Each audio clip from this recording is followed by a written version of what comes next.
दोस्तों, हमारी दुनिया में इंसानों को दो वर्गों में बांटा गया है। पहला पुरुष और दूसरा स्त्री। लेकिन इन दो वर्गों के अलावा एक तीसरा वर्ग भी है जिसे पूरी दुनिया में बराबर का अधिकार नहीं मिला है। इन वर्गों के कई सारे बातें एक रहस्य की तरह छुपा हुआ है। इन वर्गों के लोगों को किन्नर कहा जाता है।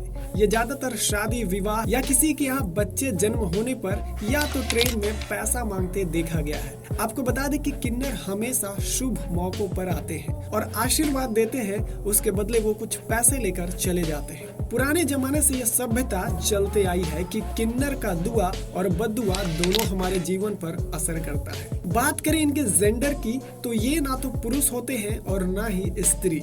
ये एक ऐसे कम्युनिटी से आते हैं जिनका जिक्र हमारे धर्म ग्रंथों में भी किया गया है। कहा जाए तो किन्नरों की एक अलग ही दुनिया होती है। यहाँ तक कि उनकी रहन सहन भी एक आम मनुष्य से एकदम अलग है।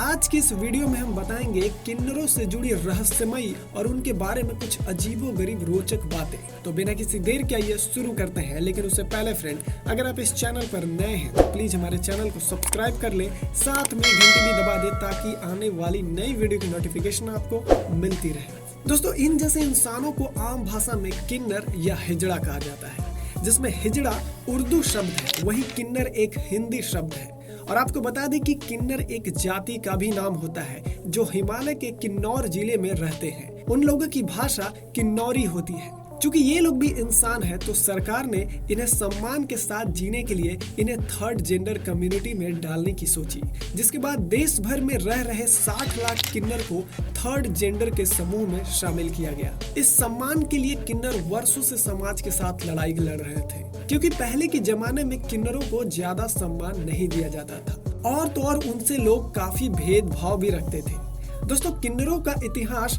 काफी पुराना है। जब से धरती पर मनुष्य जाति का जन्म हुआ है, तब से हिजड़ों का इतिहास यहाँ मौजूद है। महाभारत या रामायण के पन्नों को पलटेंगे तो आप उनमें भी किन्नरों का इतिहास पढ़ पाएंगे। पुराने जमाने में किन्नर राजा महाराजा के हवेली में नाचने गाने का काम किया करते थे। वहाँ के शादी और बच्चे के जन्म में किन्नरों का जाना जरूरी होता था। महाभारत में अर्जुन ने वर्ष के अज्ञात में एक किन्नर का रूप धारण किया था। 1 वर्ष तक अर्जुन ने किन्नर का रूप धारण करके रह रहे थे। तभी वहीं पर उत्तरा को नाच गाना सिखाया था। जब भारत में मुगलों का साम्राज्य था, तब हिजड़ों को राज दरबारी का काम में लगाया जाता था। भारत के स्वतंत्रता आंदोलन में हिजड़ों ने बहुत ही अहम भूमिका निभाई थी, जिसके चलते ब्रिटिश सरकार ने उन्हें अपराधी घोषित कर दिया था। उसके बाद भारत सरकार ने 1949 में इस कानून को हटा दिया। भारत के सर्वोच्च उच्च न्यायालय के फैसले के बाद हिजड़ों को भारत में अन्य नागरिकों की तरह सभी मौलिक अधिकार प्राप्त हो गए। इसके बावजूद आज भी उन्हें लोग अच्छे नजर से नहीं देखते। इस समाज में उनकी जिंदगी एक आम इंसान की तरह नहीं है, इसलिए वो एक अलग अपनी ही दुनिया में रहते हैं। बात करें उनके जन्म की तो ग्रंथों में और शास्त्रों में उनके जन्म को लेकर अलग अलग तरह के दावा किया गया है। ज्योतिष शास्त्र के अनुसार जब कोई बच्चा जन्म लेता है तो उसके कुंडली के अनुसार उनके 8वें घर में शुक्र और शनि विराजमान हो और जिन्हें गुरु और चंद्रमा नहीं दिखते वो व्यक्ति नपुंसक हो जाते हैं और उनका जन्म हिजड़े कम्युनिटी में होता है, क्योंकि कुंडली के अनुसार शुक्र और शनि के 8वें घर में विराजमान होने पर सेक्स में प्रजनन क्षमता कम हो जाती है। वहीं ज्योतिष शास्त्र को माने तो इससे भी बचने का एक तरीका मौजूद है, जिसमें ऐसे सिचुएशन में अगर कोई शुभ ग्रह की दृष्टि व्यक्तियों पर पड़ती है तो बच्चा नपुंसक पैदा नहीं होता। किन्नरों के पैदा होने पर ज्योतिष शास्त्रों का मानना है कि चंद्रमा, सूर्य और मंगल के लगन से गर्भधारण होता है, जिसमें वीर्य की अधिकता होने के कारण लड़का और रक्त की अधिकता होने पर लड़की पैदा होते हैं। लेकिन जब गर्भधारण के दौरान रक्त और वीर्य दोनों की मात्राएं एक समान हो तो बच्चा किन्नर पैदा होता है। कुछ शास्त्रों का ये भी मानना है कि किन्नरों का जन्म उनके पूर्व जन्म में किए हुए पापों के वजह से होता है। अब बात करते हैं साइंस के तरीकों के बारे में, तो मानव जाति में क्रोमोजोम्स की संख्या 46 होती है, जिसमें 44 ऑटोजोम्स होते हैं, बाकी 2 क्रोमोजोम्स होते हैं और इन्हीं दोनों क्रोमोजोम्स के वजह से बच्चे का लिंग निर्धारित होता है। अगर ये क्रोमोजोम्स XY होता है तो वो पुरुष होते हैं, वहीं अगर ये XX है तो एक लड़की का जन्म होता है।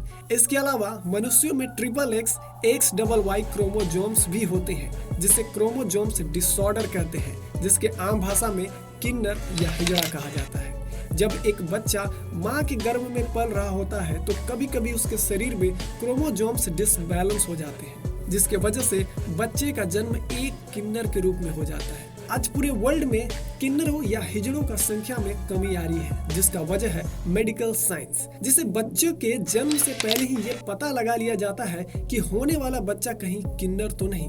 अगर वो किन्नर निकलता है तो लोग उन्हें गर्भ में ही खत्म कर देते हैं, जिसे साइंस की भाषा में मेडिकल टर्मिनेशन ऑफ प्रेगनेंसी बोलते हैं। किन्नरों के समूह में एक नए किन्नर को भेजने से पहले उनके कुछ अपने रीति रिवाज को फॉलो करना होता है। भारत जैसे देश में हर साल किन्नरों की संख्या में 50 से 60 हजार तक की वृद्धि होती है।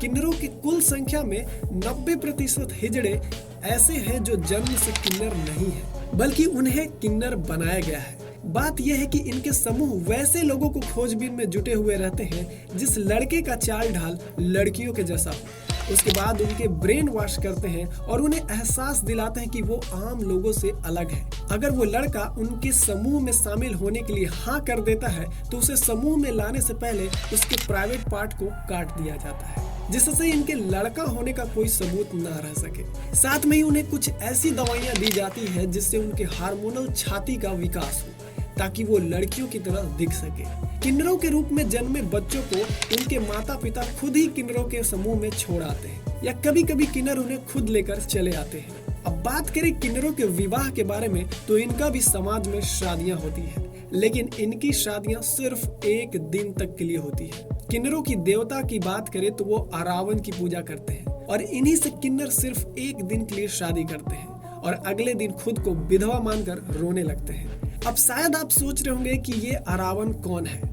आपने इस भगवान का नाम शायद ही सुना होगा। आपको बता दें कि इनसे जुड़ी हुई बातें महाभारत में लिखी गई है, जिसके लिए आपको महाभारत पढ़ना या देखना होगा।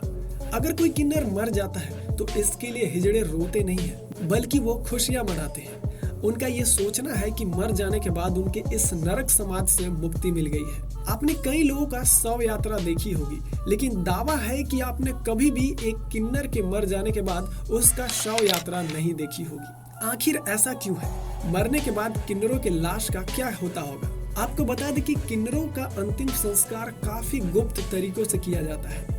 इनके लोगों का मानना है कि कहीं कोई मरा हुआ किन्नर को देख लिया तो अगले जन्म में इसे फिर से किन्नर की जिंदगी मिलेगी। इसीलिए किन्नरों की शव यात्रा गहरी रात में निकाली जाती है। इसीलिए उनके शव यात्रा को किसी का देख पाना मुश्किल होता है। ये मरे हुए किन्नर को जलाते नहीं है, बल्कि उन्हें दफना देते हैं। अगर कोई किन्नर मरता है तो उसे जूते और चप्पलों से पीटा जाता है। ये भी इनकी एक अपनी परंपरा है। आपको शायद पता नहीं हो कि किन्नरों का प्राइवेट पार्ट्स जन्म से मृत्यु तक एक जैसा ही रहता है। उनमें कोई भी वृद्धि या बदलाव नहीं होता। किन्नरों के शरीर में एक पुरुष और एक महिला दोनों का गुण पाया जाता है। आपने अक्सर देखा होगा कि जब भी कोई किन्नर किसी से पैसा मांगते हैं तो कोई भी उन्हें पैसा देने से मना नहीं करते, क्योंकि हर कोई इनके बद्दुआ से डरता है। लेकिन सोचने वाली बात है कि आखिर ऐसा होता क्यों है? लोग इनकी बद्दुआओं से डरते इसलिए हैं कि किन्नर बचपन से लेकर मरने तक दुखी ही रहते हैं। ऐसे में एक दुखी दिल की दुआ और बद्दुआ लगना स्वाभाविक बात है। कुछ लोगों का मानना ये भी है कि अगर आपके पास धन की कमी है तो किन्नरों से 1 रुपया लेकर अपने पर्स में रख लें। किन्नर देखने में आपको हंसमुख लगते हैं, लेकिन सच ये है कि उनकी जिंदगी इतनी आसान नहीं होती। पैसा मांगना उनका धंधा नहीं बल्कि मजबूरी होती है। हमारे कानून में उन्हें थर्ड जेंडर की उपाधि तो दे दी गई है, लेकिन कोई भी उन्हें अपने समाज के बराबर नहीं रखता, जिसके वजह से उन्हें कोई काम नहीं देता, ना ही वो नौकरियां करते हैं। जरूरत है समाज के बदलाव की, जहां किन्नरों को भी बराबर का पढ़ाई लिखाई, जॉब्स और इज्जत से कमाने लायक बनाया जा सके। तो दोस्तों, ये थे किन्नरों से जुड़ी कुछ रोचक तथ्य और जानकारी। वीडियो कैसी लगी हमें जरूर बताएं और वीडियो को लाइक करना ना भूलें। मिलते हैं अगले वीडियो में एक नए टॉपिक के साथ।